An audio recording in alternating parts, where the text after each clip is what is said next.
150 megabit internet for $59.99 a month for 12 months with a 2-year agreement. Plus,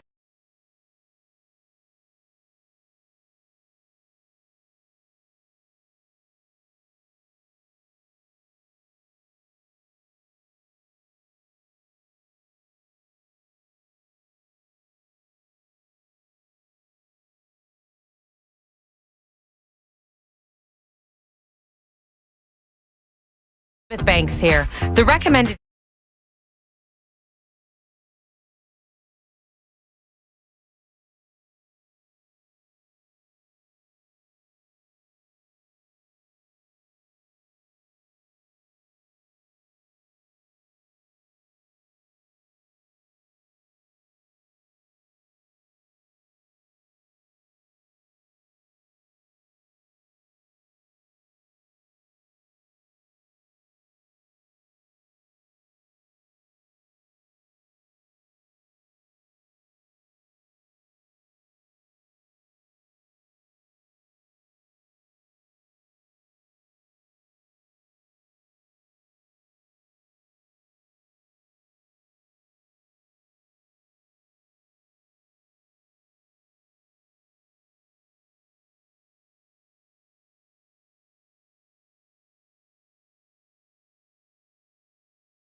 Wednesday evening. This is the Birds Insider NFL Draft Special brought to you by Rita's with me, Andrew DiCecco, and I thank you for hanging out with me. I've got you until 8 o'clock, and we are also live on our official 97.5 The Fanatic YouTube channel, so be sure to swing by, like, and subscribe.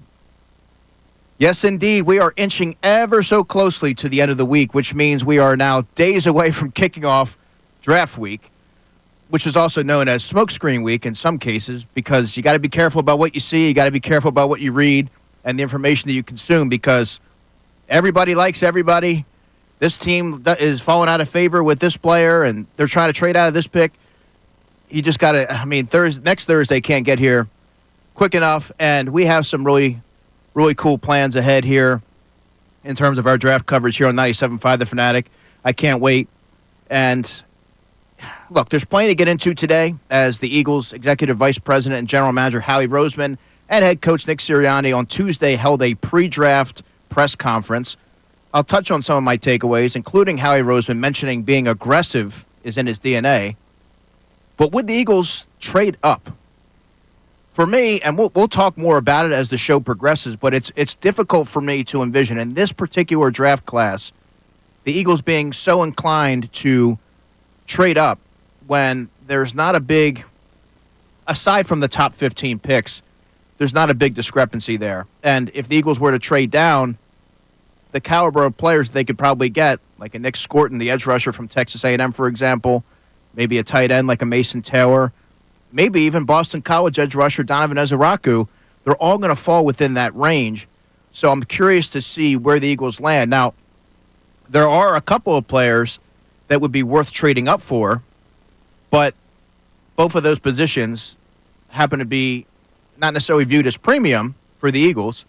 So it's kind of difficult. But Howie Roseman said that aggressiveness is in his DNA, so you can expect that the Eagles will at least entertain. And if Howie Roseman sees an opportunity to better his football team, rest assured that he's going to make every phone call and leave no stone unturned, because this is the best general manager, in my opinion, in the sport, and he's not afraid to take risks. Obviously, that you're able to have that kind of viewpoint when you built up so much equity.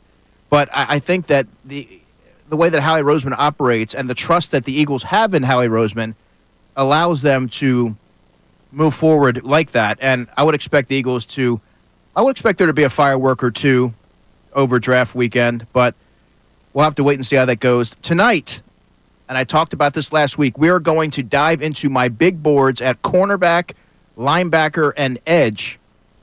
And I'm going to expand on some of the reported 30 visits, which effectively ended today. Those 30 visits are officially done today, April 16th. But I'll also list some of my favorite day 3 values, and I'll also explore what the rest of the division might do on draft night. Also, this is special for my audience. My final mock draft of the season, of this draft cycle, will be revealed throughout my Saturday morning show, Early Birds, which can be heard from 9 to 12. And then and only then will it be in print days after. So if you want to hear where I'm at, days leading up to the NFL draft, I will go through my Eagles 7-round mock draft. Obviously, they only go up to the 5th round, but that'll be from 9 to 12 on Saturday mornings. And, of course, I'll be answering any Eagles or draft-related questions you may have at 610-632-0975. My guy Austin Jones is back with us producing this week.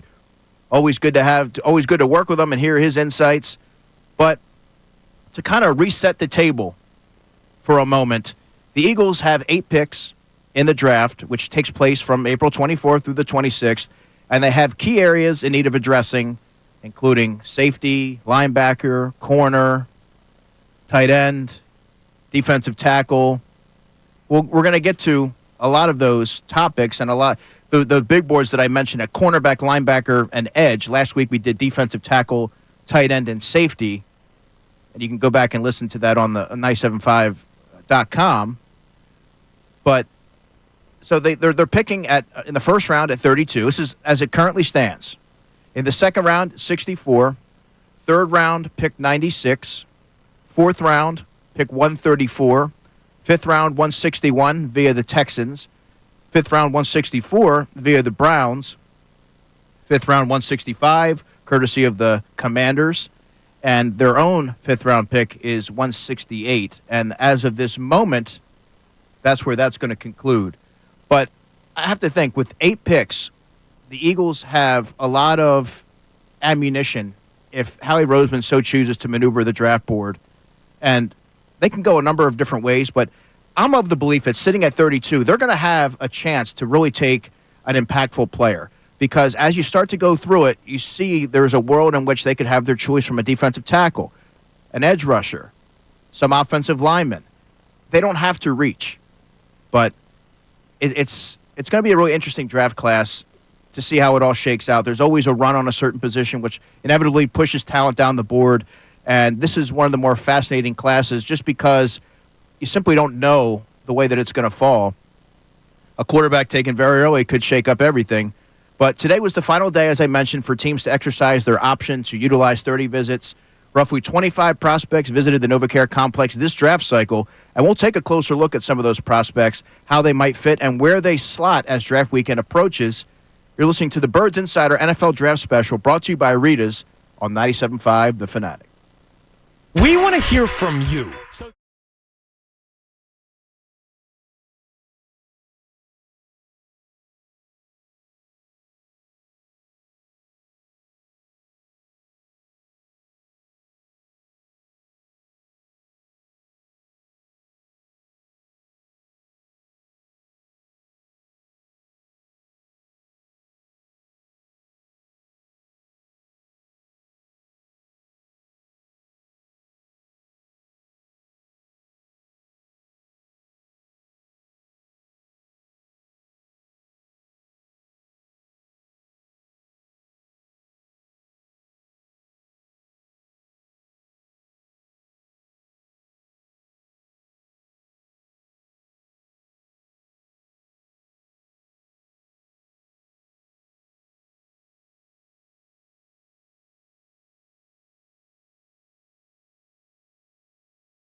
Five The Fanatic.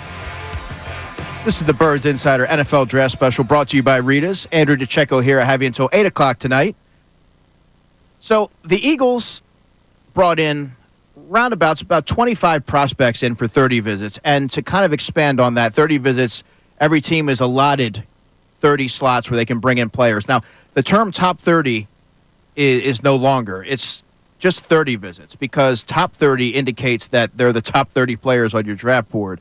They're able to bring in players from all throughout the draft. It doesn't have to be first round, and you're able to kind of just gather information, see how the player, what you're able to observe from that player in a setting that's a little bit different from the NFL scouting combine. And the NFL scouting combine, you meet with prospects for like 15 minutes at a time, and it's sort of like this speed dating round robin type of thing, and you're not really able to gauge where a player is, how they interact with staff around the building, and different things like that, that when you're able to spend the whole day with that prospect, you're able to have a better idea of what they're all about. And sometimes teams will bring in players to get information on maybe a teammate or just to maybe reaffirm or confirm some things that maybe you had on their scouting report. But going through some of the prospects that were reported 30 visits for the Eagles, Oregon tackle Josh Connerly. Now, Josh Connerly is a player that I've written about, I've talked about over these airways before. 6'5", 311 pounds. He was a 2-year starter for Oregon. He played left tackle. I view him as a right tackle at the pro level. If the Eagles were to draft him, he would probably have to kick inside, and then eventually Lane Johnson would presumably pass the torch to Connerly. I like him because he's light on his feet, he's a fluid mover, and he's reactive. So he kind of fits the mold of what Jeff Stoutland typically looks for in his offensive lineman. He's mobile, he's athletic. When you watch him play, it's easy to see him meshing with Stoutland's ideologies. He's a durable player, too. He started his final 28 games. So that's a position, and I know a lot of folks might be torn on that. Would the Eagles draft an offensive lineman, particularly a tackle, at 32? You can never rule anything out. The Eagles prioritize building through the trenches. I know you've heard that 1,000 times over, but it's true. And if there's a player there that they view as a piece for the future, when eventually Lane Johnson passes the torch, they're going to make sure that they bring that player in. They're not going to look at it in the sense of that player can't help us this year or it doesn't fill an immediate need. They prioritize the offensive line, and that would allow them to keep that strong for the foreseeable future. I kind of view Josh Connerly, for those wondering, as a late first, early second round pick. Another player reported 30 visit, and I've talked a lot about him over these airwaves. Boston College edge rusher Donovan Ezeraku. In 12 games, 11 starts last season, he compiled 16.5 sacks and 20.5 tackles for loss. Remarkably productive, 6'2", 250 pounds. He has long arms. He's effective at setting the edge, and I think he does a really good job of converting speed to power. So he's 248 pounds is really what they list him at, but he could stand to add another 10 to his frame, in my opinion. He's a Williamstown, New Jersey native. I like the length, but it also pairs with his explosiveness off the snap and his change of direction and natural bend. When I look at Donovan Ezeraku and how he plays the game, it's very reminiscent of a Jalix Hunt in terms of body type. I think Ezeraku is really good at bending, and any edge rusher that steps into the Eagles, let's say it's the first round, second round, no matter, they are afforded the luxury of not having that pressure on their shoulders, where they have to be the headliner of that group. They can be a rotational player. They can step in and kind of contribute situationally, and then eventually they'll be able to kind of take the reins there. But the Eagles are in a good spot in terms of their starters because Nolan Smith, you look at what he did in the postseason, I think that's a sign of what's to come for him. He did not shy away from the moment, and the more snaps that he got, the more productive that he was. That's not always the case with every player, but for Nolan it was. Jalix Hunt, he's playing meaningful snaps in the Super Bowl after being drafted out of Houston Christian a year ago. His progression has been nothing short of remarkable, and I think he's going to continue to trend in that direction. And I wouldn't be surprised if he's able to wrangle away a starting spot from Azeez Ojulari. But as I mentioned about Ezeraku, he could probably add some size to his frame and develop his play strength. And like I said, he wouldn't have to feel the pressure of being that headliner and fronting that group. So he would be able to kind of grow and develop behind the scenes and help situationally, and he still would help. It's not like he's going to be on the shelf for a year. And I kind of view him anywhere from 25 to 32. I think that's a realistic spot, a realistic range for him to go. Another player I mentioned, and I have a really strong opinion about this, but it's Donovan Jackson, the interior offensive lineman, the guard from Ohio State.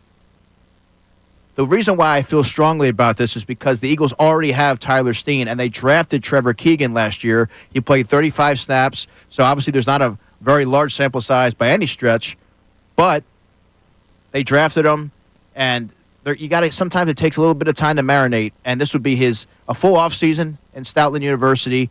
I view Trevor Keegan as a player who can kind of fulfill that Tyler Steen role from last year, where he can step in at right guard or left guard. And by the way, he can also, not a lot of people know this, but he can also play center in a pinch.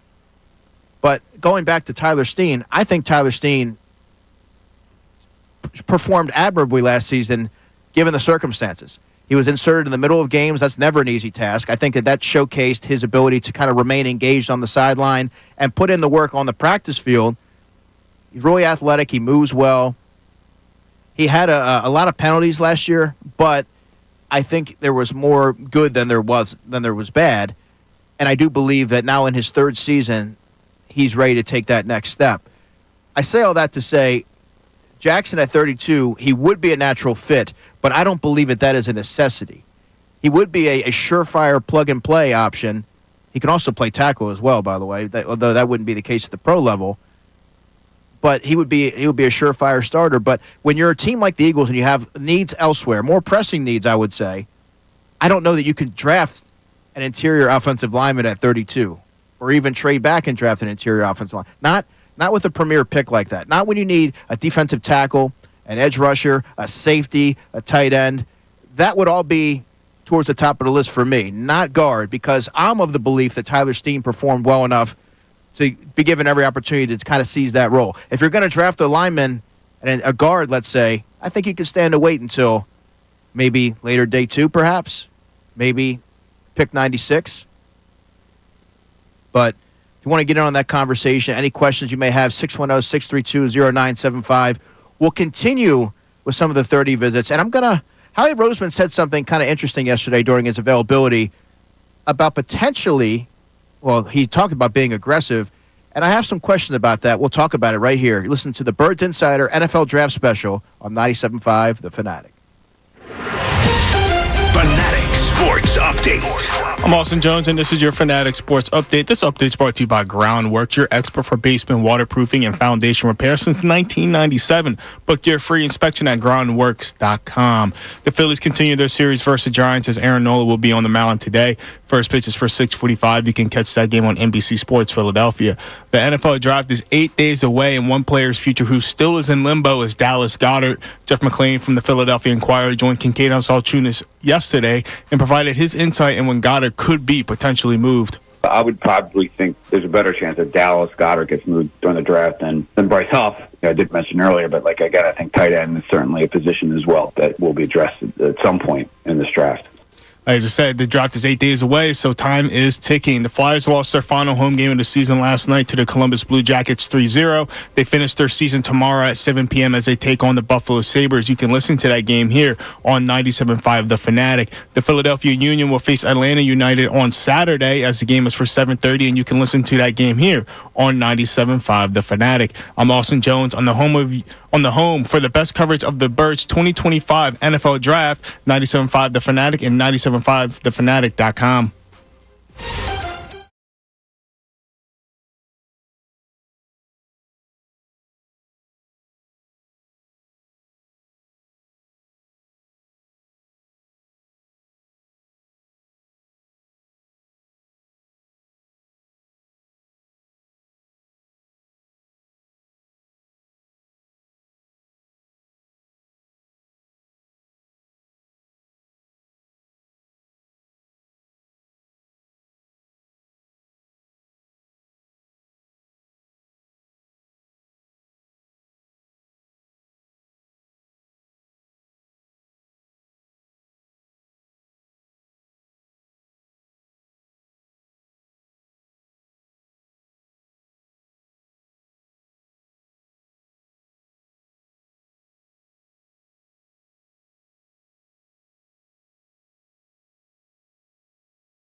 7-5 The Fanatic.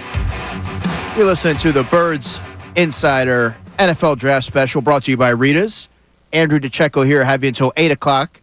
Having some fun here on a Wednesday night, talking all things Eagles and NFL Draft. So taking your questions at 610-632-0975.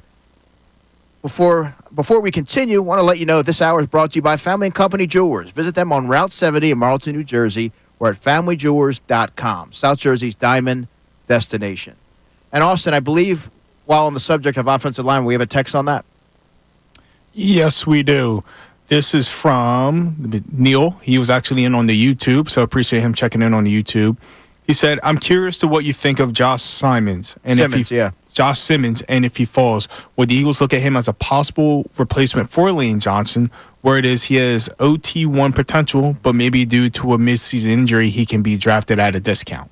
Yeah, Neil, first and foremost, thanks for chiming in on the YouTube and watching. But, yeah, I view him just a tier above Josh Connerly.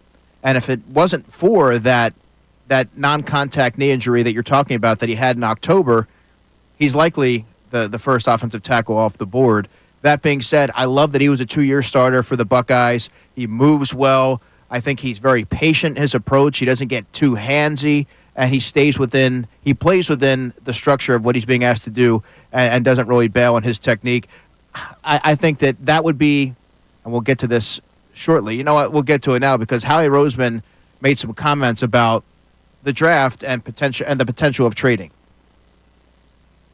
Looking at the league when I was studying it before I got into the league, and then coming into the league and understanding that there was opportunities to maybe get aggressive. With that also comes risks, right? You know, all those moves don't always work out, and it's probably more conservative to just stand pat, stay where you are. Whether it's with players on your team or during the draft, and kind of see what comes to you. When you trade up in a draft, you got to deal with the consequences of who ends up being there with the slot you move out on. And sometimes you say, man, I could have sat there and got this player.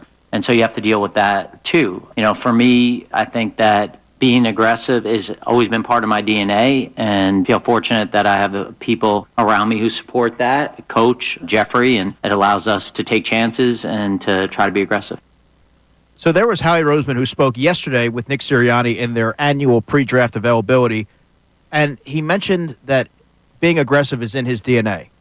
So that begs the question, and I sort of opened the show with it, would there be a player that would be worth trading up for, that would be a viable option for the Eagles? And I say that because, and I was just talking to Tyrone about this on his way out, Colston Loveland, the tight end from Michigan, would be a tremendous fit in the Eagles' offense. He's probably, realistically, a top 20, maybe a top 22 pick. That would be a trade-up candidate, though the Eagles don't traditionally view that as a position, a premium position, so I couldn't foresee them doing that. I love Colston Loveland. I think he is a plus-size wide receiver. He moves really well. He's able to use his body, 6'6", to shield off defenders. And that would be a safety valve for Jalen Hurts and a tremendous boost to the offense. That would be one player, though I don't see that happening. I would say safety Malachi Starks would be another one. Again, not a position that the Eagles would, consider doing in the first round, trading up for most likely. But you're talking about safety one all day long, and he's head and shoulders above, in my opinion, Nick Emenwari, the safety from South Carolina.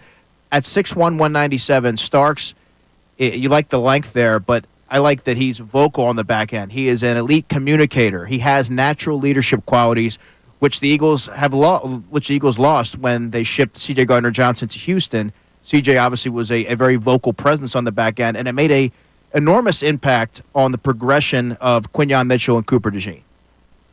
And he has ball skills. He has the ability to flip momentum. He can take the football away, and if you want to look at some examples, I would point you to the 2023 tape where he had his best season, 3 interceptions, 10 pass breakups. At 6'1", 197, he's just the total package. You can move him around formations. However, all that being said, I don't view that as a player that would be a realistic trade-up option because I think that he could go mid-first round. That's awfully rich, especially for a position like safety where I think that if the Eagles hang tight at 64, maybe move up ever so slightly, you could possibly look at an Andrew Makuba from Texas. You trade up a little bit, you can get a Xavier Watts from Notre Dame. But it's going to be interesting. And Josh Simmons, that all circles back to my point from Neil, who mentioned Josh Simmons. That's another player that I could see the Eagles trading up for. That one would be realistic because he plays a position that they prioritize. And it all depends on how they view Josh Simmons versus Josh Connerly and if there is a sizable gap. If they're close, then I don't see the point. But another player that you might want to consider, or they may have to consider, because I look at the Washington Commanders at 29 as a potential fit, Donovan Ezeraku, the edge rusher from Boston College. That's a player that I could see the Eagles trading up for. There's 2 defensive tackles. When you look at the Eagles' philosophical approach and how they go about their business, they prioritize strengthening the trenches.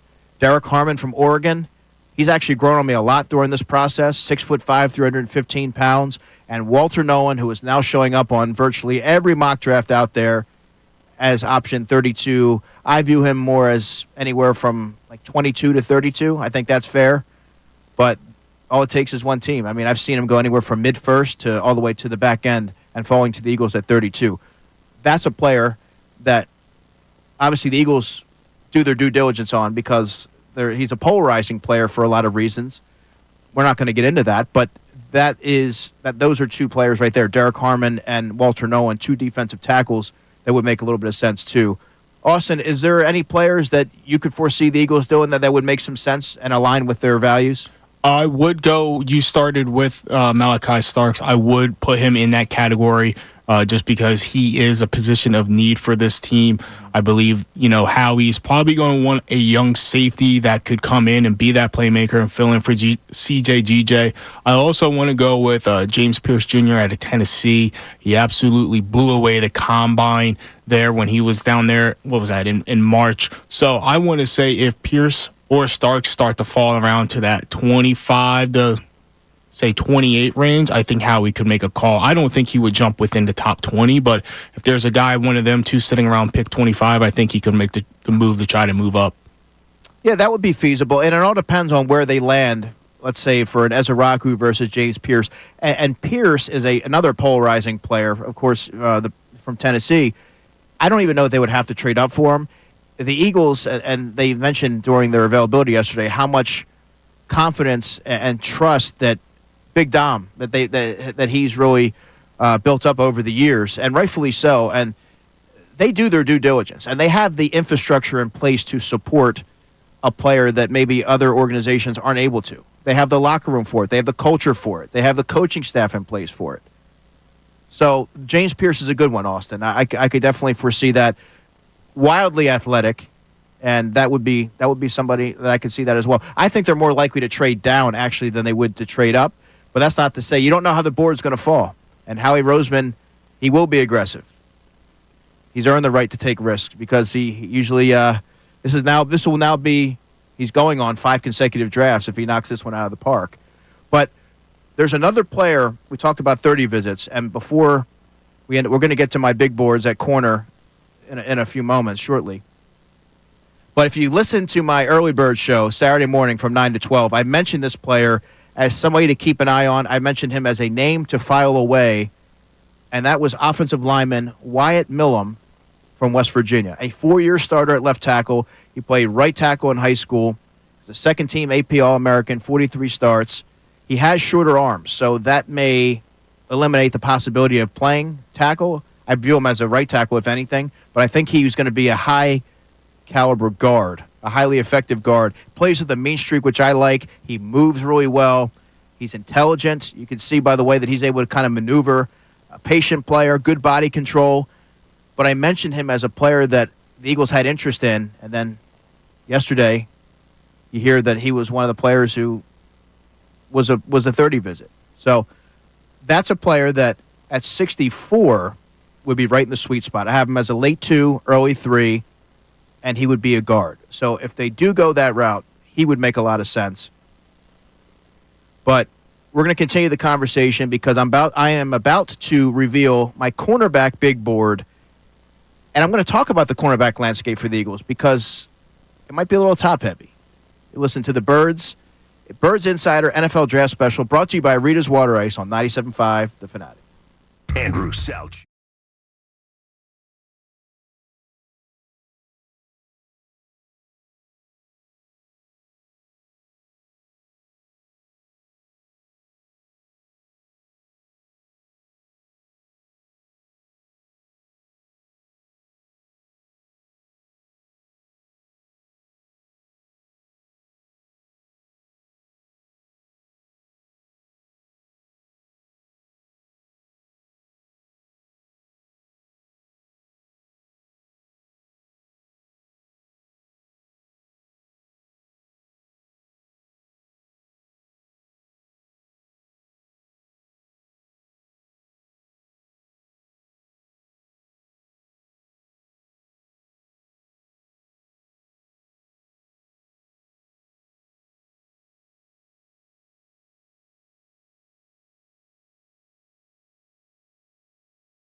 Seven five, The Fanatic.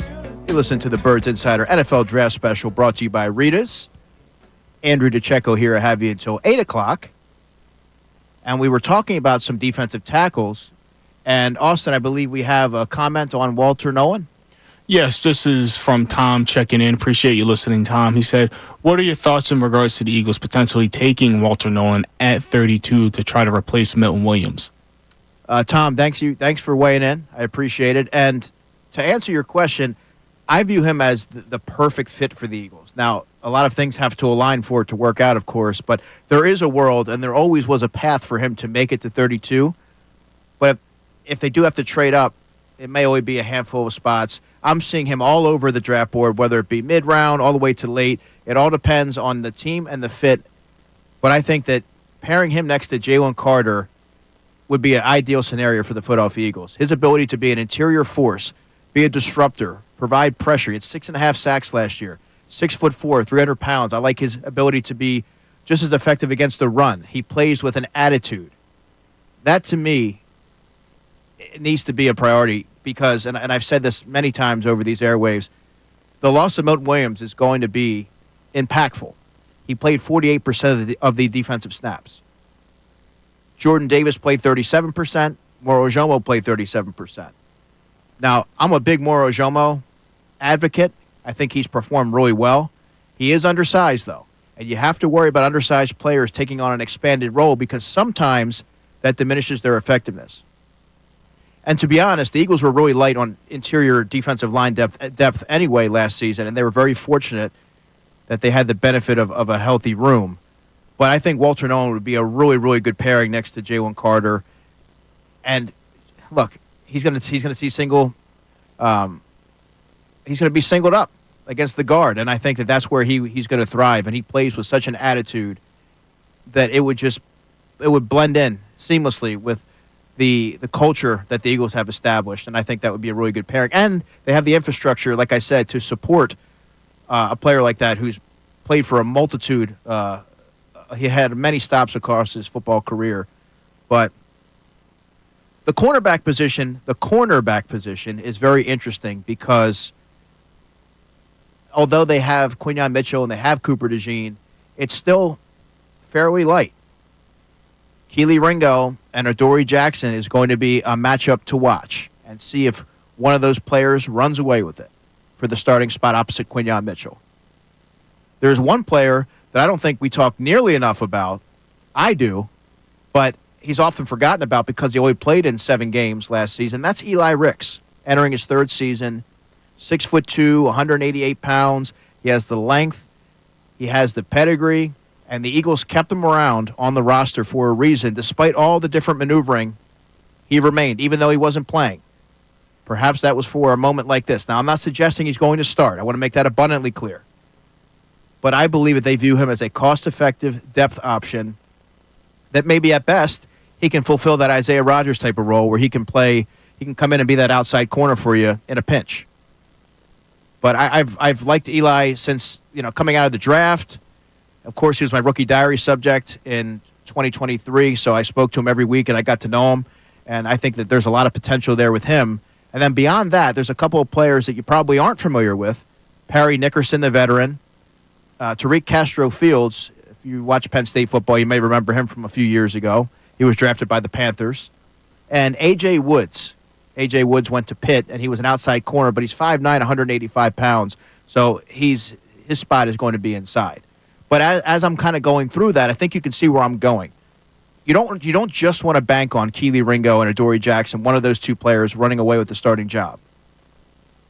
The Eagles, I think, when you see the success rate that you had with Quinyon Mitchell and Cooper DeJean, for me, I think that you would almost be infatuated with trying to build out that secondary and add another young piece.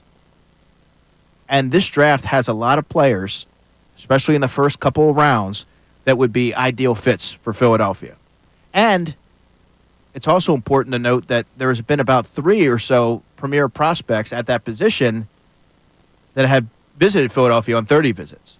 So obviously they're going to do their due diligence. They're afforded 30 of those visits. But I think it is notable that they've explored some of those options.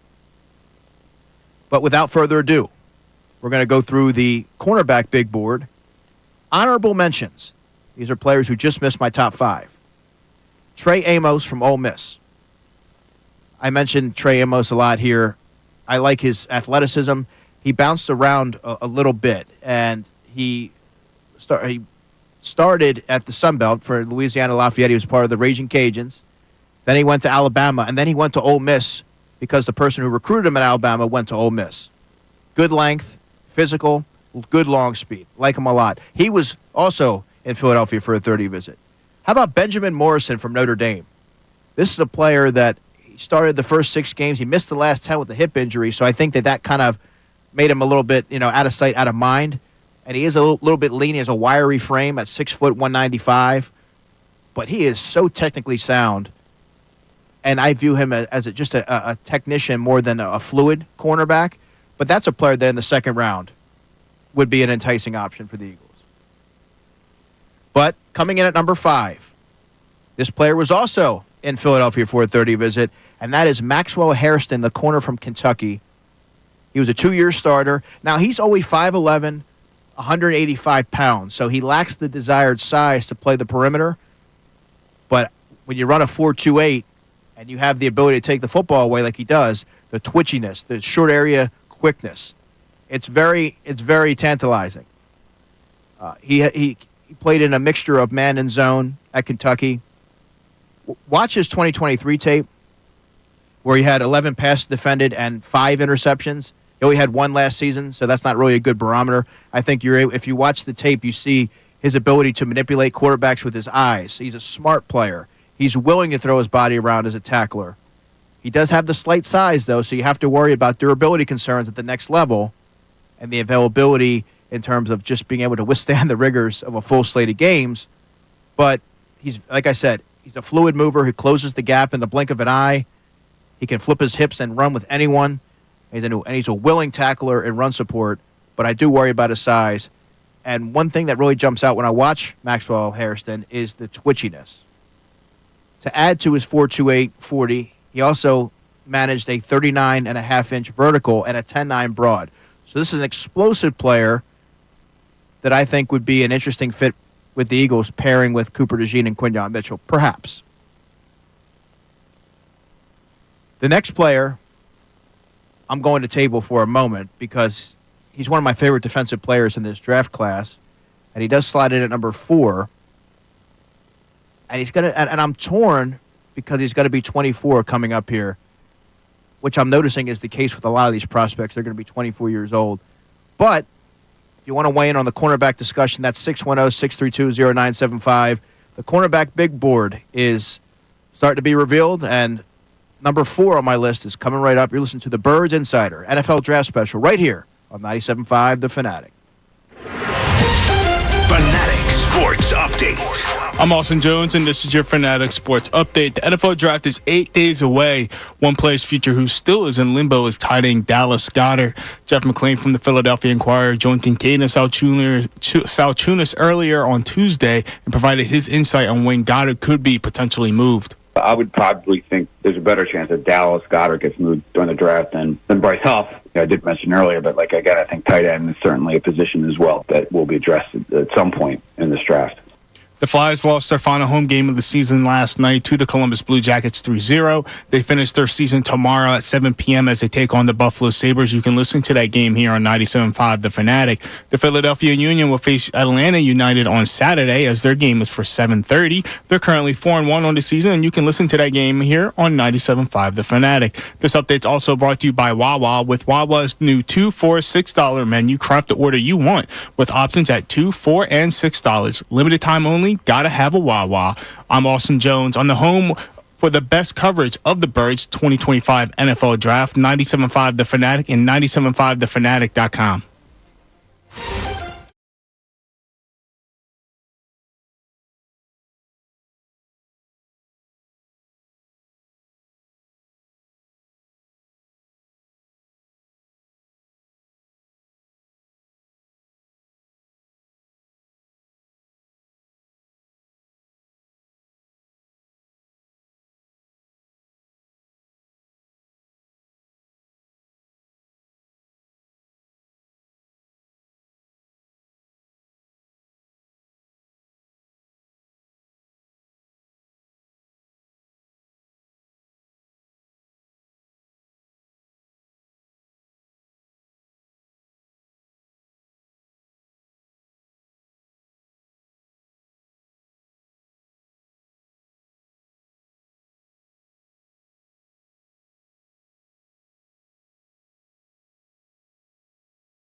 97.5 The Fanatic, Birds Insider NFL Draft Special. Andrew DiCecco here. I have you until 8 o'clock. But I do want to get to my man Jake King, who commented in the YouTube chat. Appreciate you watching and getting involved here. He asked me about Mike Green, the edge rusher from Marshall, and I'm going to talk a little bit about him when I get to my edge rusher rankings today. But he asked if there was a realistic shot for the Eagles to draft him, even within a trade-up. That one's really tough for me to foresee. I think he's going to go mid-first round. But again, that's another player that has some character concerns that teams are going to have to move through and be okay with. That's not every team is going to sign off on that. And again, I don't get into any character concerns here. I don't talk about that, but I'll just kind of leave that vague. You can feel free to look it up. But there is that kind of hanging over Mike Green's head, and it's not going to be a fit for every team. It takes a team like the Eagles that have that strong culture, that they do their due diligence to bring somebody like that and feel confident in doing so. But I think for the Eagles to be able to get him, they would have to trade up a little bit higher than they would like. It might be a little rich in terms of compensation. But I do want to remind everybody to check out our friends at Rita's. Try Rita's new Skittles Ice and Skittles Pop Topping here for a limited time. Got to tell you, it is off the charts. I had some last weekend when they brought it here a couple weeks ago. Me, Tyrone, Silvana, Austin, we were all, we were housing it, and it's legit. It's the real deal. And they are introducing their new Skittles Ice. Try it in a gelati or ice blender and add Rita's new Skittles Pop Topping for extra fun. You won't be disappointed. If you are, just blame me. But we're going through the cornerback big board here for me, and I mentioned that the next player on this list is one of my favorite defensive players in this class, and that is Savone Revel. It's pronounced Savone Revel. He went to East Carolina. He's 6'2", 195 pounds. He suffered a knee injury, which kind of it took him off of some radars. And I know there's a lot of folks that might have conjure shades of Sidney Jones, but he played only 3 games last season after suffering an ACL injury in practice. He has the length, he has the long speed, nearly 33-inch arms. He plays a bully ball style of corner that I just absolutely love. He's a perimeter player through and through. Really, really confident in his technique. He's not afraid to press. That's actually where he's best at pressing. He uses his 80-inch wingspan and physical style of play to impose his will on those opposing wideouts. That's somebody that you need. And I think pairing him opposite Quinyon Mitchell would be a tremendous addition. 3 interceptions over his final 4 games. 3 interceptions for touchdowns over his career. The one knock on him, though, is he can get a little bit grabby at times. And as I mentioned on the other side, he's going to be 24 years old, so a lot of times that may take players off the board depending on where you land on that. But I just like his length. I like his physicality, and a great story as well. That's somebody that I could definitely see fitting in. And can you imagine, just envision a secondary with Quinyon Mitchell, Cooper DeJean, and Savone Revel. If you're not familiar with this game, I highly encourage you to go check it out. That is somebody that kind of reminds me of a Richard Sherman type of imposing corner that'll get his hands on you and kind of have his way out there on the boundary. But that's Savone Revel coming in at number 4. And then number 3 for me is Jahdae Barron from Texas. 5'11", 194. He can play cornerback, he can play safety, he can play nickel, so you love the versatility there. That's very appealing, obviously, for the Eagles, especially for someone like Vic Fangio that prioritizes, or I should say that he covets that traditionally. Smart player, high-level football IQ. He mostly played outside last season. In the prior years, he was more of an inside type of player. And a lot of accolades. He was a Jim Thorpe Award winner for the nation's top defensive back. And defensive backs, for those who don't know, is my favorite position to scout. I think they're the most, it's fun to watch their tape. It's fun to watch them converse with wide receivers. They have the personality. They have the confidence. If you ever run into a corner that doesn't have that kind of confidence, that's where I have some concerns. But this is a player, very high character, around a 4.39. The question is, how is he being viewed? And it's going to depend on the team. It's going to depend on the system. Some may look at him as a boundary corner. Some may view him as a hybrid player, like a nickel or a safety. But that's number 3 on my list for sure. I think that I think he's just scratching the surface of how good he can actually be. Although I view him as a mid-first round pick, so again, a little rich if the Eagles have to trade up and get him. Number 2 for me, that's going to be Will Johnson from Michigan.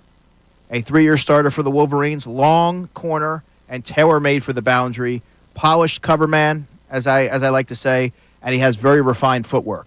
What I like about him is that he doesn't bail on his technique. Sometimes when you see corners and a receiver gets a step on you, you feel inclined to grab or you start to bail on your technique, and he doesn't do that. He's very patient, good body control, good ball skills, and really good eye discipline for a corner as well. Now, he's going to go a lot higher than what the Eagles are going to be able to get, probably a top 12, top 13 type of pick there, but the ball skills really jump out. He has that receiver background, high-level understanding of route concepts, 19 pass breakups for his career and 9 interceptions in his career.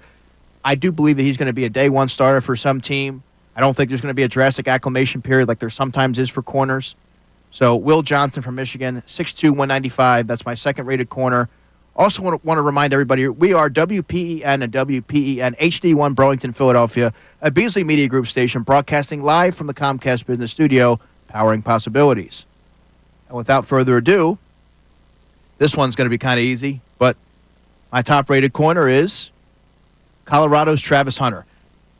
Understand that Travis Hunter is one of my favorite players that I've scouted since I've been doing this, and I've been in this industry almost 10 years now. 6 foot, 188 pounds. He's a two-way player. The instincts, the ball skills. He's extremely fluid. I think he probably projects better as a corner than he does a wide receiver. He wants to play both ways at the next level, even if it means playing 100 snaps. I respect that. He's a throwback kind of player. 9 interceptions and 37 passes defended in his career. You talk about twitchiness. You talk about explosiveness. He is the real deal. Travis Hunter is going to be a tremendous addition for whatever team gets him. And that kind of rounds out my cornerback big board. Austin, your thoughts? Yeah, we were kind of talking about it during the break. I'm a guy that likes the corners a little bit, 6'1" to 6'3". So when you were speaking about Siobhan Reveal out of Savone Real out of East Carolina, my ears immediately perked up. I know he's potentially coming off an injury, but we've seen the Eagles essentially redshirt guys before. So, if you're going to give me a Richard Sherman comparison, then I'm all for that right there. He runs better than him, too. He runs a lot better than Sherman. I'll take it because I think if you're able to have Quinyon Mitchell, which we already know was able to shut down 1/3 of the field, and then you can get this guy that can be some type of clone of Sherman but can potentially move faster. Like you said, 6'3", has long arms. He likes to press. That's my kind of corner. When you want to get in the face of the wide receiver to make his life miserable, I'm all for. Yeah, absolutely. And do I view the Eagles taking a corner at 32? I do not. They could certainly trade down, though, and all of a sudden you have your pick in the 30s or even the 40s. I do think that cornerback is a need. They're going to give Kelee Ringo every opportunity to win that job, and rightfully so. He's entering his third season. You like the athleticism. You like the size. But again, it's more than just the physical attributes. You have to be able to between the ears, you have to have it at that position especially. Because if you're playing opposite Quinyon Mitchell, you're going to get picked on. How are you going to respond? And he did get a little bit handsy, a little bit too handsy in training camp, especially going against guys like Devontae, which you're going to be seeing players of that caliber. So we'll see. But Kelee Ringo and Adoree Jackson, I like Kelee Ringo in that matchup, but I still think that the Eagles need to draft a corner, most likely in the second round if possible. But they got to continue to keep building out that room. And don't forget about Eli Ricks. I'm not suggesting he's going to be a starter, but this is now his third season. He spent a lot of time last year developing and taking a step back and viewing things from a different perspective. So you're taking the mental reps. You're not out there. You're not playing nickel. You're not going against CeeDee Lamb like he was grossly miscast in 2023. He is an outside corner. He's a boundary corner, and I think that he does have some potential. So they have a lot of young players there. They just need to continue to, I think, add to that room and kind of like emulate the Kansas City Chiefs, I think would be best practice, of course. Do we have any text messages? We had one text come in. If Devin, sorry, I keep saying Devin for some reason. My apologies to him. Donovan Azaraku and Walter Nolan are sitting there both at 32. Which way do you believe the Eagles would lean more towards? This is a great question. Who asked this? This would be from our guy, Neil. Neil, you're on a roll tonight, man. These are intelligent questions. So there could be a world in which they have to decide from both. And I think in that case, I think you have to look at defensive tackle. That's more of a need right now for the reasons in which I've outlined. That you have to find a player. I mean, you just lost a player who played 48% of your snaps, and you're not sure. I mean, I think Jordan Davis is really a 37 to 40% defensive snaps. I think that's really what he is. Moro Jomo is a big question mark, but if you're asking a player like that to play, if you're banking on him playing 40 or more percent of the defensive snaps, that can be a risky proposition because you don't know. And as an undersized player, like I said, sometimes that diminishes the effectiveness. And for a team like the Eagles that prioritizes defensive tackle, really interior defensive line, as much as they do, I think that would be probably, I give that the edge a little bit. And I really do believe that they like Azeez Ojulari. I know they like Jay Oksana. I know they like Nolan Smith. So they probably have a little bit more there, a little bit more certainty there, as long as Azeez Ojulari can stay healthy. Obviously, there's a big question mark there with Josh Uche and Bryce Huff. I haven't shied away from my opinion on that. I do think that Bryce Huff has a little bit more to show than what he's exhibited thus far. Maybe a full offseason is what he needs to acclimate fully into Vic Fangio's system. But I would encourage folks, as long as Bryce Huff is here, and again, we have to wait and see. The story is not written on him yet. It's too quick to bail on somebody. And I've been very adamant in my career that young players, and really, I'll take it a scope beyond that. Sometimes players need a little bit of time to develop, and you have to take into account that not every player progresses at the same rate as others. And it is a drastic departure, this system, compared to what he was asked to do with the Jets. So who knows? Maybe he can't play at all, but maybe he needs a full offseason in this system, and he comes back a different player. But 610-632-0975 is the number to climb in and get involved. And we are going to start to take a look at my edge rusher big board on 97.5 The Fanatic. Mike Missanelli. Brandon Marsh is hitting.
101.5 The Fanatic.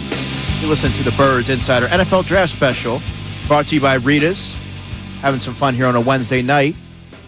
Andrew DiCecco here. I have you until 8 o'clock tonight. Then Kevin Cooney has you the rest of the way. But I do want to get to Miguel's question. My guy Miguel asked me in the YouTube chat, which, by the way, feel free to like and subscribe. We have a lot of great content on there. A lot of folks doing a lot of hard work behind the scenes to make it as good as it can be. But he asked me how far would the Eagles have to trade up to land a Malachi Starks, the safety from Georgia. Well, Miguel, I think that he's a top 20 player. I think that would be awfully rich for the Eagles. But if they view him as a playmaker, who knows? The Eagles are unpredictable, and every year is different. And maybe the way that the last season went, maybe you alter it a little bit. You want to continue to build out that secondary when you see how effective it was with two younger players, and you have Reed Blankenship there, who they think a lot of, and he's primed for an extension. Maybe you try to get another safety there to kind of grow with that young secondary. But I mean, top 20-ish, I think that might be a little high, a little bit of a steep investment for the Eagles. But that is my top-rated safety, and I know that there's some that maybe go back and forth with Starks and Nick Emenwari from South Carolina. I just think that Starks is a fit for every defense, whereas Emenwari, 6'3", 220, a little bit. I don't want to call him a box safety, but I don't think he quite has the same kind of range. He's a little stiff in coverage, better in confined spaces. But let's roll with the edge rusher big board, and number 5 for me. I'm not going to expand too much on this because we talked about him a lot already. That's Donovan Ezeraku from Boston College. Number 4 for me is Michael Williams from Georgia. 6'5", 267 pounds. He's not even 21 years old yet. Now, I view him, to be clear, as a top 25 prospect. He was a 2-year starter for the Bulldogs. I like that he provides alignment versatility. He has the length that you look for from that position, and it complements a varied gamut, as I like to say, of pass rush moves and fluidity for his size. He can also bend, which is obviously a critical facet for that position. And he has the play strength, and he plays with violence, controlled violence, which I really like, and it really jumps off the tape when you watch him play. 5 sacks and 8.5 tackles for loss last season. You know the Eagles love their Georgia Bulldogs. There's going to be a plethora of Bulldogs coming off the board in the first round. That's another player. We talk about possible trade-up candidates, players who the Eagles would, if you're looking at how the Eagles like to build out their roster, what player would really fit the bill, he would be one of them. Michael Williams, absolutely. And as I mentioned, I view him as a top 25 player. 3rd on my board is Mike Green from Marshall, and that's the player that Jay King asked me about. 6'3", 251 pounds. Again, every team is going to have to do their due diligence here, and I assume that they are. I mean, because he was at the University of Virginia, and circumstances led him to Marshall. And like I said, you can feel free to look that up. I don't get into any of that. But wildly productive in his lone season as a starter. 17 sacks last year, 22.5 tackles for loss, 3 forced fumbles. This is a bona fide stud, surging off the edge. And like I mentioned, he began his career at UVA, University of Virginia. I like his twitch and his movement. For being only 251 pounds, he does a really nice job of setting the edge. Now, we'll have to see how that fares at the NFL level. And I know that there's going to be some questions as to the level of competition. But it worked out okay for Vinny Curry, who also went to Marshall. And Mike Green, and I know it was just the one season, but a twitched-up, explosive edge rusher. He's not going to be a fit for everybody, as I mentioned. But I think that he is a mid-first-round pick all day long. All it takes is one team to sign off on it, and he is going to be a very productive player at the pro level, in my opinion. And if you get a chance, watch his film, because it is really fun watching his highlights in that he can rush from contorted positions where you think an offensive lineman has him pinned. He's kind of able to contort his body and find ways to bend around the edge. That's a player that I do think has a very bright future. Just 21 years old. Mike Green from Marshall. Number 2 for me, Jalen Walker from another Georgia Bulldog. Although he is 6'1", 243 pounds, he's also 21 years old. Now, he's more in the hybrid mold, so that's not going to be a fit for everybody. And he is probably a top 12 to top 15 player, if we're being honest. But is he more of an edge rusher or is he more of an off-ball linebacker? At that size, I mean, that's a tweener size, and that's not going to – that may be a deterrent for some teams. And he was also just a one-year starter.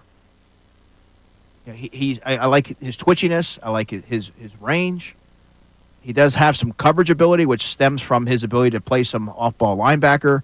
But again, that's not his calling card. His calling card is rushing the passer.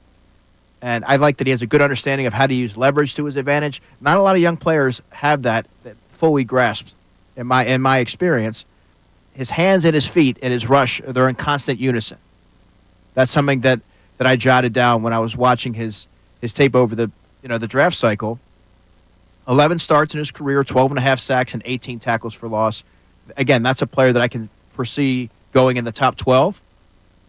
He has the pedigree, but again, not every team's going to be all right with the 6'1", 245-pound frame in the 1 year of starting. But working in his favor is that he played at a decorated program, and he played against the best of the best. There's little suspense here for number 1. That's going to be Mr. Abdul Carter from Penn State. 6'4", 250 pounds. Top 3 pick. I mean, there's little suspense there. But to kind of expand on that, at the head of the class, I have Abdul Carter. 68 tackles, 23.5 tackles for loss, and 12 sacks last season. For the Nittany Lions, he was a 3-year starter. He's twitched up. He's rangy. He's explosive. I like his change of direction, which is obviously pivotal at that position. He's actually somewhat natural in coverage as well. And I think that he has demonstrated over his career at Penn State that he has a host of tricks in his pass rush arsenal. So that's a player that's going to have a very, very long and prosperous career, at least in my estimation, at the pro level. Obviously, he's not going to be a viable option for the Eagles, but there you have it. That's 5. That's Donovan Ezeraku at 5. Michael Williams from the University of Georgia at 4. Mike Green from Marshall at 3. Jalen Walker from Georgia at 2. And Abdul Carter from Penn State at 1. We're going to continue the big board discussion. And I have for you now the linebacker conversation, which I may or may not be as optimistic as I have been in years past of this class. More on that on the Birds Insider NFL Draft Special right here on 97.5 The Fanatic. Fanatic Sports Update. I'm Austin Jones, and this is your Fanatic Sports Update. The NFL Draft is 8 days away, and one player's future who's still in limbo is tight end Dallas Goedert. Jeff McClain from the Philadelphia Inquirer joined Kincade and Salciunas on Tuesday and provided his insight on when Goedert could be potentially moved. I would probably think there's a better chance that Dallas Goedert gets moved during the draft than Bryce Huff. I did mention earlier, but again, I think tight end is certainly a position as well that will be addressed at some point in this draft. So we shall see how it all plays out. The Flyers lost their final home game of the season last night to the Columbus Blue Jackets 3-0. They finish their season tomorrow at 7 p.m. as they take on the Buffalo Sabres. You can listen to that game here on 97.5 The Fanatic. And the Union will face Atlanta United on Saturday as the game is for 7:30, and you can listen to that game here on 97.5 The Fanatic. I'm Austin Jones on your home for the best coverage of the Birds 2025 NFL Draft. 97.5 The Fanatic and 97.5thefanatic.com.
97.5 The Fanatic. Listen to the Birds Insider NFL Draft Special.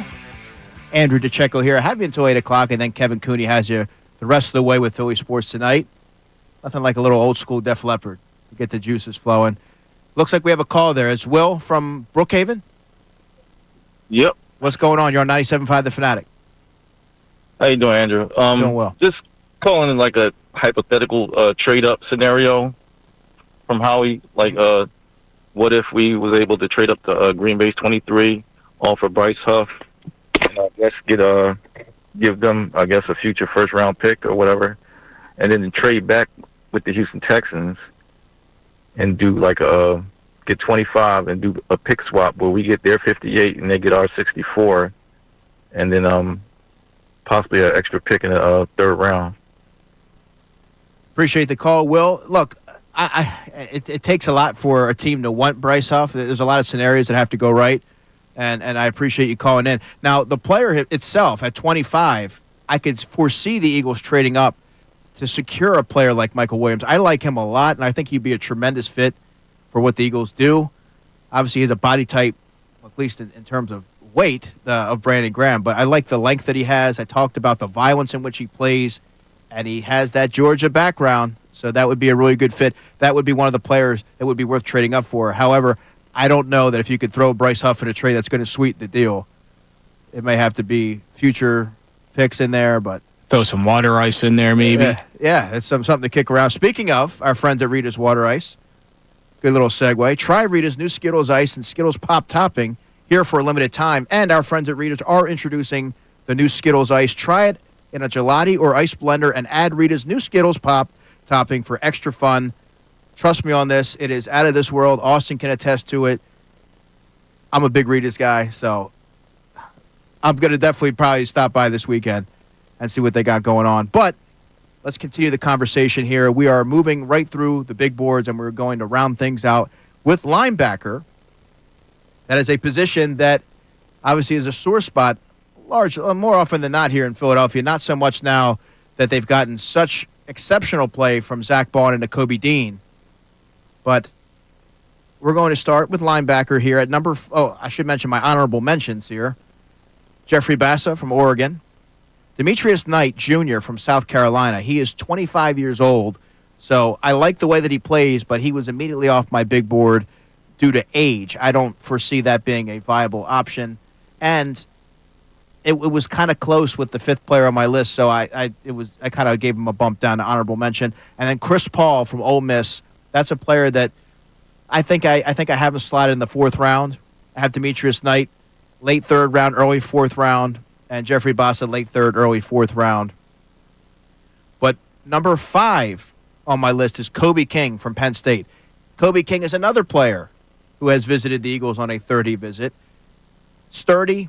He has a compact build. He's a little bit stiff in coverage, but he does have limited range as a result. And with that, I would also say he's a technically sound player, but he's not overly twitched up or explosive. He's really good against the run. He has that imposing presence where he's going to attack downhill, and when he hits you, ball carriers tend to feel it. You could tell from their reaction. But he's not overly explosive. He ran just a 4.67, and he managed just a 9.10 broad jump. He was 6'1", 243 at Pro Day. He weighed in at 236 at the Combine. I have a fourth-round grade on Kobe King from Penn State. Again, a productive player, but when you're looking at how that might translate to the pro level, he's probably a third linebacker in a rotation, a special teams ace, and maybe a spot starter, kind of like an Oren Burks type of player, although I think Burks had more athleticism, in my opinion. But there you have it. Kobe King. He's there for me at number 5. At number 4, Samel Mondin Jr., University of Georgia, 6'2", 224 pounds. This is an exceptional athlete. He does have the narrow frame, so you worry about being able to shed blocks at the pro level with regularity. But when you're that athletic and you have that kind of toughness, he plays through a lot of nicks and knacks and all those things. And I think that can be attributed to the Georgia program and the character that they build. But his leadership qualities really remind me a lot of Nakobe Dean. Nakobe Dean is a natural-born leader.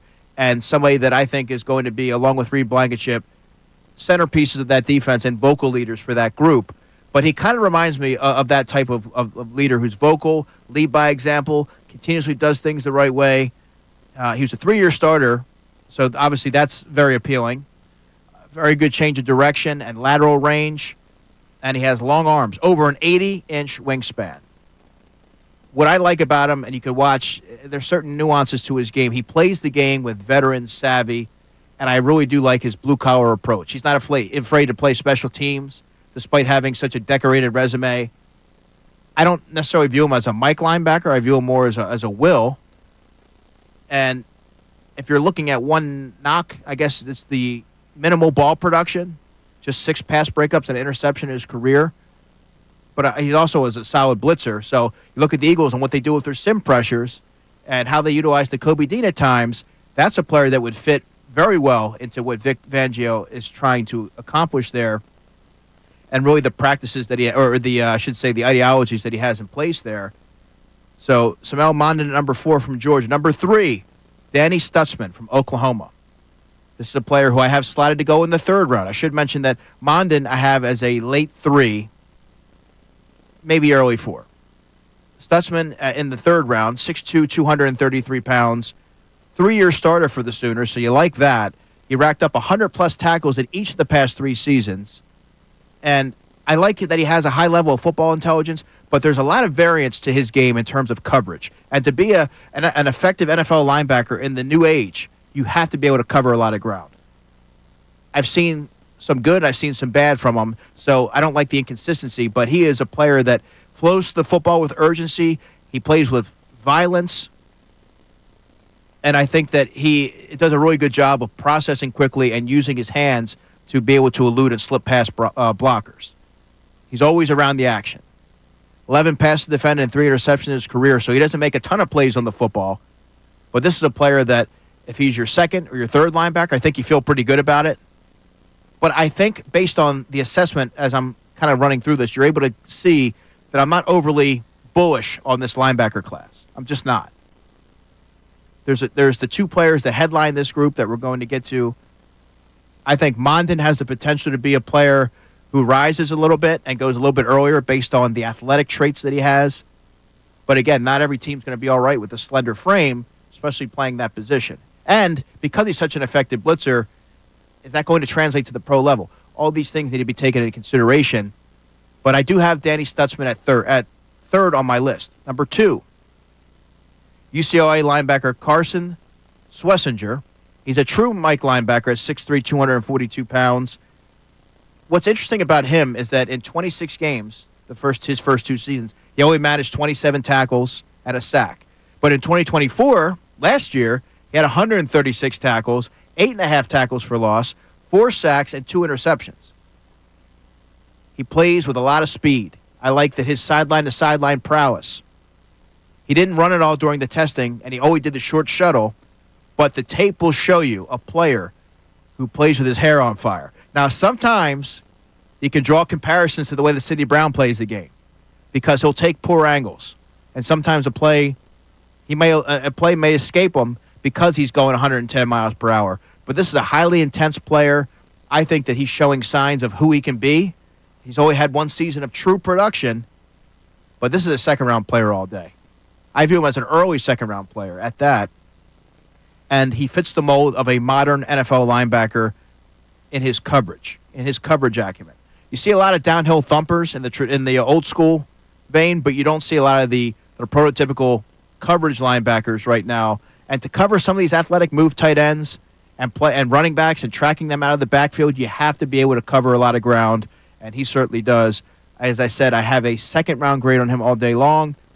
And rounding out my linebacker big board, no surprise here if you've been paying attention, in the first round, probably back end of the first round, Jahad Campbell out of Alabama, 6'3", 235 pounds, 2-year starter for the Crimson Tide. Can play multiple positions. I like him more as a Mike linebacker personally.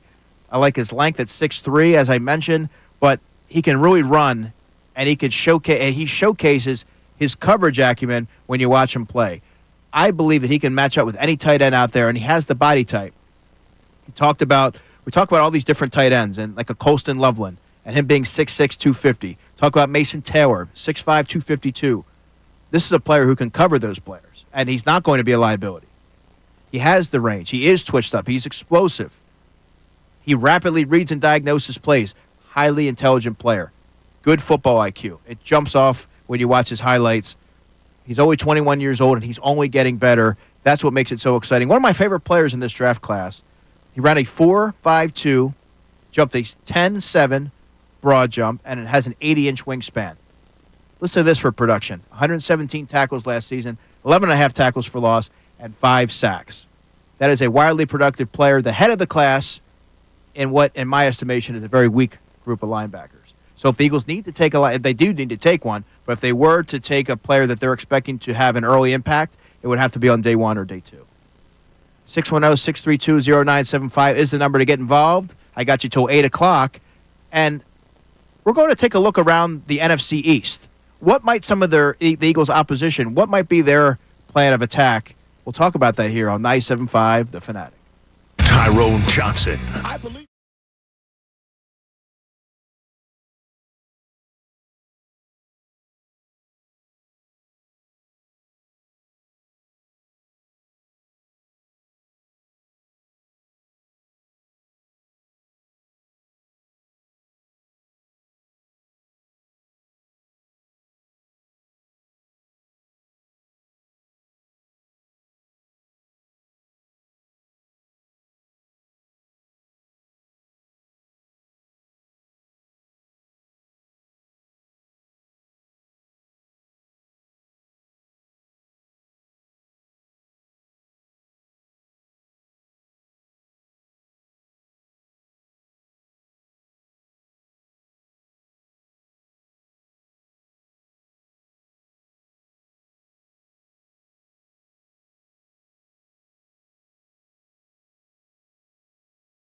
97.5 The Fanatic. You're listening to the Birds Insider NFL Draft Special brought to you by Rita's on 97.5 The Fanatic. Andrew DiCecco here. I have you until the top of the hour. Myself and my producer, Austin Jones, having some fun here during the break. And, Austin, I got to ask you, because I know you have some strong stances on some of these edge rushers and linebackers. Where do you land on anything that I've mentioned in terms of where I have them ranked, or maybe a player that really caught your ear?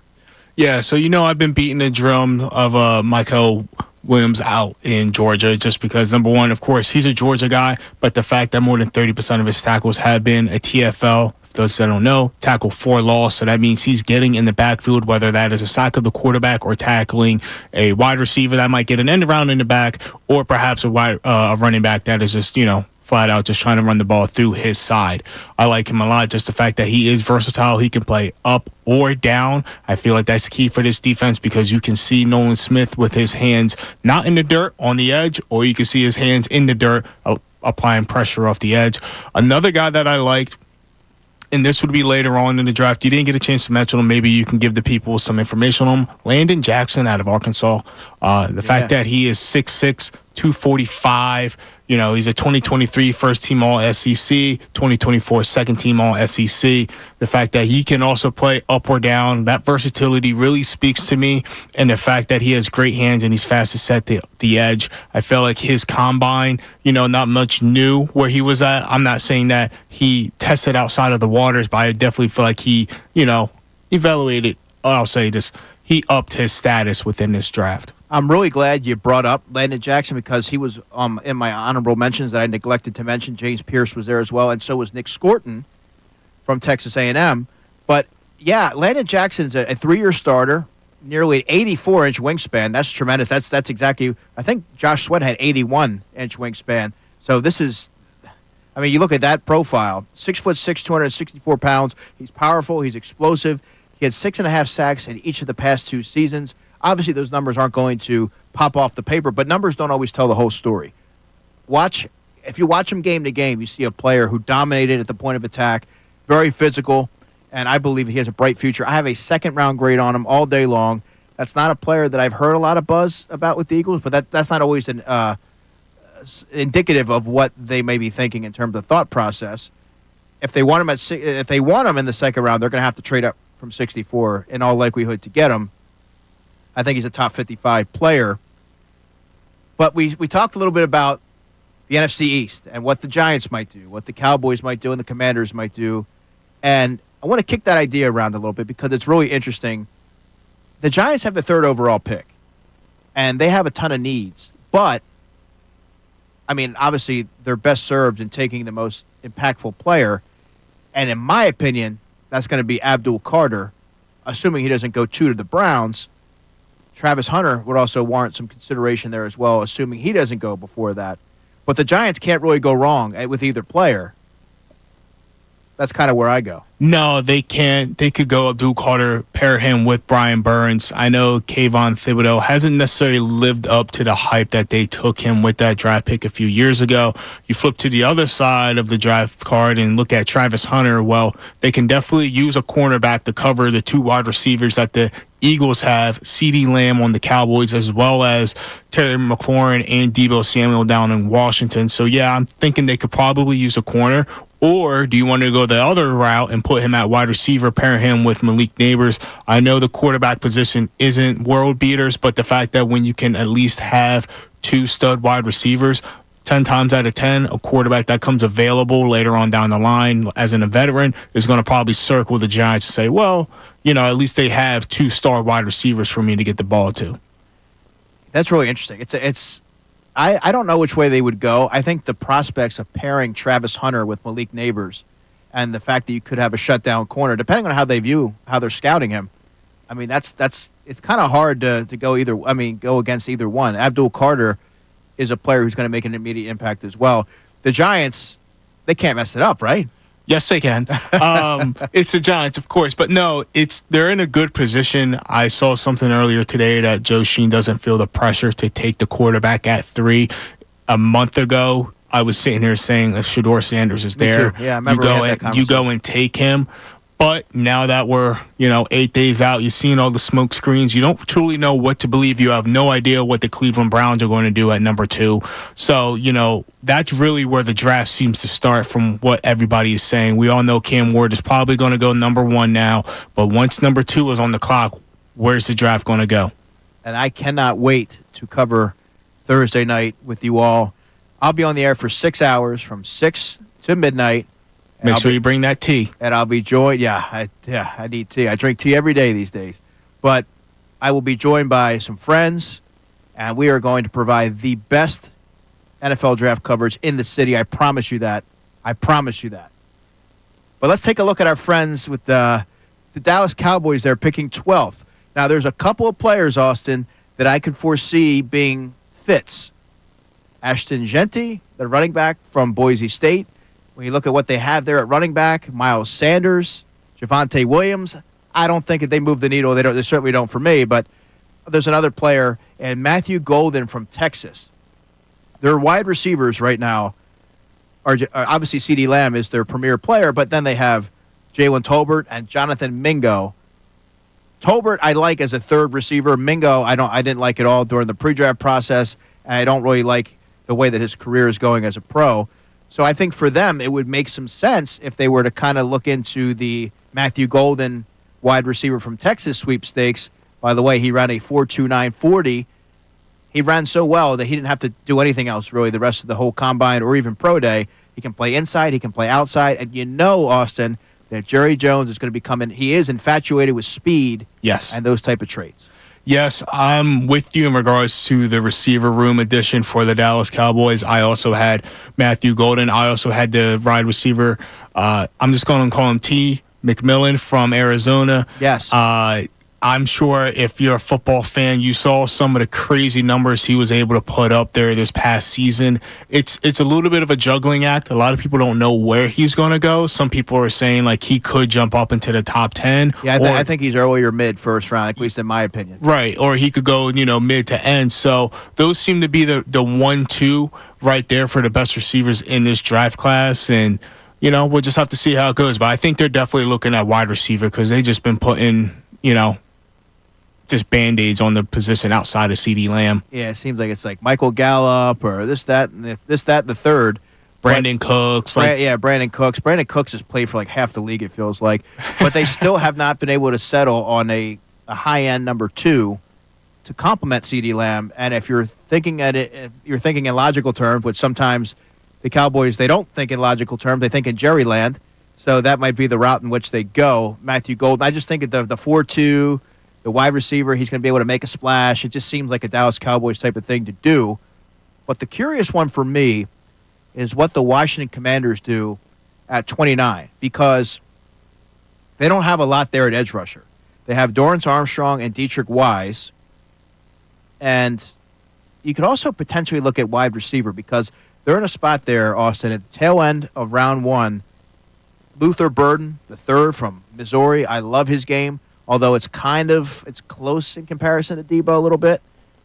But that's a player that I think would be a mismatch, get the ball in his hands, allow him to churn out yards after the catch. I think he has a little bit more variety and speed to his game and burst than Debo does. But I think for me, the Commanders at 29 feel like a really good spot for Donovan Ezeraku, the edge rusher from Boston College, because of how weak they are at that position. And Austin, your guy James Pierce as well would be another potential fit there at 29. Yeah, that's who I had on my calendar for them, either James Pierce or, maybe they go with the Mike Green from Marshall. Yeah. They have to look at their line of scrimmage and look to see what happened just in that NFC Championship game. They got bullied off the ball by the Philadelphia Eagles, and this offseason they really haven't attacked that position of group through free agency, so that makes me think that they want to go draft. So whether that is Pierce or if it's even Ezeraku, like you pointed to, I think they're going defense. I wouldn't even be surprised, though. We've talked about him a lot. If they went Malachi Starks just to try to have a captain on the back end, because they're going with, they're in a division that has not only a star quarterback at each position, but also they have the wide receivers. They need a commander-in-chief back there in regards to try to get that defensive backfield in place. Yeah, that's a good call. He would transform that defense. And as we sort of close things out, I wanted to mention some of my day 3 values. As I'd mentioned, we're going to start with Justin Wally, the cornerback from Missouri. Jeff McClain, the Philadelphia Inquirer, reported this morning that he took a 30 visit to Philadelphia. I've mentioned Justin Wally over these airways before, 5'10", 190 pounds, 4.4 speed. Look, this is one of the top nickelback prospects in this entire class. And this is a very strong draft in terms of nickel players. But I view him as a 4th or 5th round pick. He doesn't have the size, but he does have the speed, and he plays the game like that nickel corner that Fangio had in Chicago. Callahan, gritty, physical, scrappy, willing to come up and make a tackle, and highly, highly intelligent. I think Justin Wally is a player that is getting criminally undervalued. I don't think so in NFL circles, but I think in terms of the at the outside, yes, I think you can make that. I think that's a fair assessment to make. Plus ball skills, 7 picks for the Gophers in his career, returned 1 for a touchdown last season, 10 pass breakups and a sack and 2 interceptions in 2024. And here's another appealing trait, or another appealing nugget, over 350 special team snaps. That is going to be appealing to teams looking to take a corner in the third or on day 3. I mentioned this player before, but it's worth mentioning again. We talked about linebackers. How about Teddy Buchanan from Cal? 6'2", 233 pounds. The Eagles have shown interest in him at an all-star game. They met with him there. They also, to my knowledge, had a Zoom meeting, as one source told me. So there's interest there. He is a 4th or 5th round player, wildly productive, spent his first few seasons at UC Davis. I like his game quite a bit. It's another player I mentioned from Rutgers, Robert Longerbeam, 5'11", 185 pounds. He played outside corner for the Scarlet Knights. He's probably going to have to kick inside at the pro level. He is 24 years old, but when you're talking about 22 pass breakups over the past 2 seasons, long and rangy, and I believe that he is going to have a long career. I asked the Rutgers head coach, Greg Schiano, at their pro day about Longerbeam. He said, I believe he's going to have a long and productive career as a pro. I like him a lot as a 5th round pick, and depending on where the Eagles land on that, he could be a really good nickel option, depth option, because let's not forget they lost Avonte Maddox, and they could use some additional bodies there to kind of back up Cooper DeJean. But I can't wait to do this, to break it all down for you next Thursday with me and a couple of my friends here at the Fanatic, and we are going to have more on that as it's announced in the coming days. But best believe this is the best draft coverage in the city. I promise you that. You're not going to want to miss that at all. That's my time. That's all I got. I appreciate everybody who climbed in and got involved in the show. Austin, thanks for doing a great job, as always. Of course. And, yeah, plenty more great stuff to come. Keep it here because Kevin Cooney's got you